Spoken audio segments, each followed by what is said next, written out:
UAV atau pesawat tak berawak Rusia tipe peledak membombardir rumah tempat tentara Ukraina berlindung.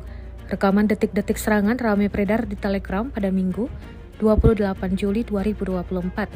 Sebelum diserang, operator Rusia mengintai tentara Ukraina yang mondar-mandir di sekitar rumahnya. Dalam hitungan menit, drone diluncurkan dan akurat mengenai sasaran. Dijelaskan dalam keterangan unggahan, awak UAV Rusia menargetkan posisi tentara militer Ukraina. Akibat serangan tersebut, tentara Ukraina di dalamnya dikabarkan menderita luka-luka. Selain itu dikabarkan pula, Rusia mulai menggunakan drone baru yang murah dalam serangan jarak jauh di Ukraina untuk mencoba mengidentifikasi pertahanan udara, mendokumentasikan kerusakan apapun, dan bertindak sebagai umpan, kata seorang pejabat mata-mata militer Ukraina.